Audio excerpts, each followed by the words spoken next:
Përshëndetje të gjithëve dhe mirë se erdhët në kuzhinën e Rajanës. Sot do të përgatisim një menu tjetër për iftar që mund ta përgatisni për familjen tuaj dhe këtë herë do të përgatisim së bashku pica. Me metodën që do të shikoni në video, do të përftoni në fund fare pica me të vërtetë shumë të shijshme, shumë të buta dhe që të gjithë do t'i pëlqejë në familjen tuaj. Sa herë që unë përgatis pica në shtëpi, nuk ngelet asnjë pjesë, pasi bën me të vërtetë shumë të mira dhe ja vlen ta provoni këtë recetë. Tani le të nisim pa humbur kohë me përgatitjen e recetës.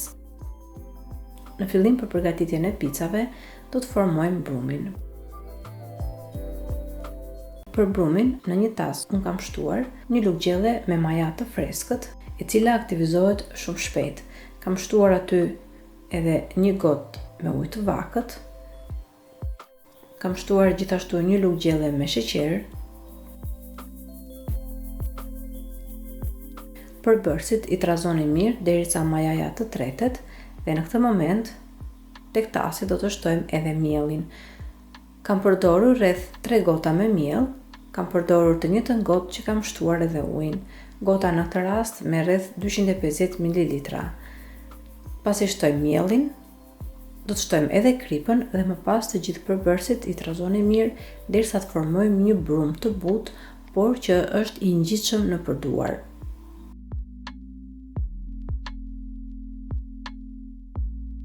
Brumi duhet që të jetë i tillë në mënyrë që pica në fund fare të dalë shumë e shijshme.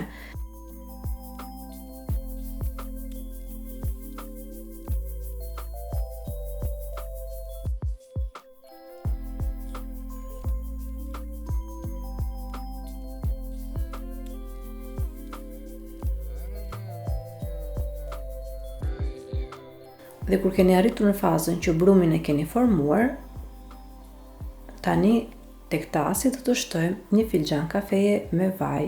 Mund të përdorni vaj ulliri ose vaj gjelle normal, nuk ka problem.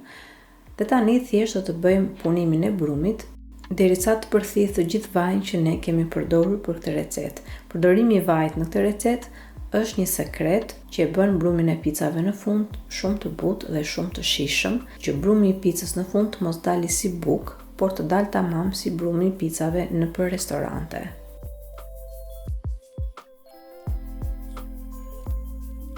Dhe tani brumin do ta lëmë të pushojë për të paktën 30-35 minuta. Nëse përdorni maja të thatë, duhet ta lini për një kohë më të gjatë, duke qenë se unë kam përdorur maja të freskët. Brumin e kam lënë të pushojë për të paktën 35 minuta ose derisa të shikoni që sasia e brumit është dyfishuar në masë. Dhe gjatë kohës që brumi pushon, ne do të përgatisim edhe përbërësit që na duhen për përgatitjen e picës. Ju jeni të lirë të zgjidhni përbërësit sipas dëshirës suaj. Unë po ju tregoj përbërësit që kam zgjedhur për picën që përgatita për familjen time. Sigurisht do të fillojmë nga salca e picave, të cilën mund ta përgatisni vetë në shtëpi ose ta blini të gatshme. Gjithashtu do të përdorim djath, që në këtë rast është djath Gouda. Unë përdor gjithmonë të njëjtin djath kur përgatis pica në shtëpi. Edhe më pas kam përdorur ullinj, speca, domate, si dhe salcice.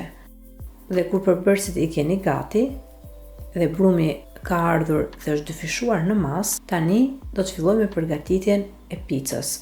Mos harroni që në këtë pikë ta hapni furrën në maksimum dhe ta lini që të nxehet. Tepsin ku do të përgatisim picën, unë e kam lyer me pak vaj. Unë dua t'u them që brumin në këtë rast e kam ndarë në 3 pjesë. Pra për masat që unë përgatita brumin, kam përgatitur 3 pica.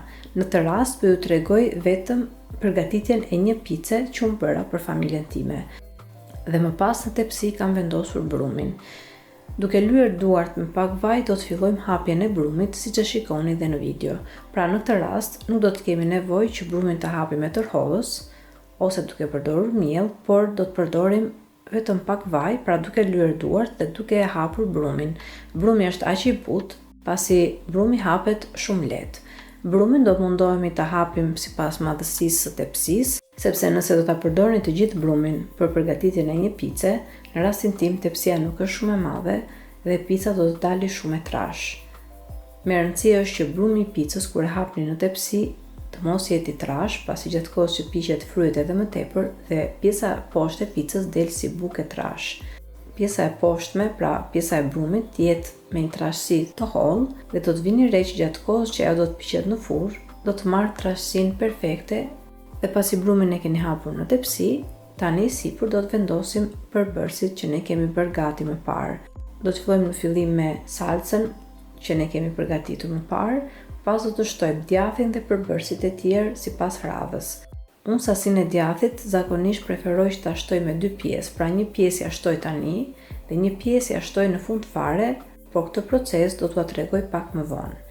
Pra, kur t'i shtoni djathin, i shtoni vetëm gjysmën e djathit dhe gjysmën e lëmë për më vonë. Kur të gjithë përbërësit i keni vendosur tek pica, tani picën e fusim në furr dhe do ta lëmë të piqet në 250°C për të paktën 10 minuta, nga të cilat 7 minuta unë e pjek në pjesën e poshtme të furrës dhe më pas 3-4 minutat e fundit e vendos picën në pjesën e sipërme të furrës dhe pas 10 minutash unë e heq picën nga furra, e pres direkt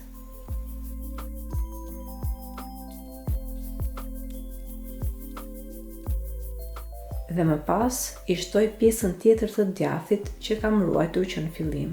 Dhe tani, pas i shtoj dhe pjesën e djathit sipër, e rifuz sërish picën në furr për të paktën 2 minuta të tjera, derisa të shikoni që djathi ka shkrirë.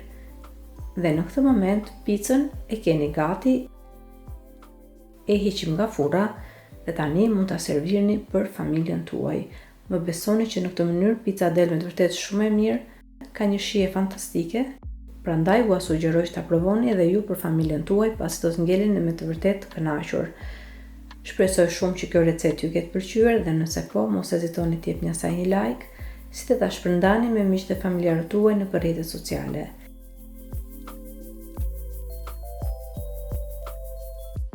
Gjithashtu mos nguroni të abonoheni në kanalin tim, si dhe të shtypni zilën e vogël anash kanalit, në mënyrë që të njoftoheni sa në kanal postohen recetat e reja.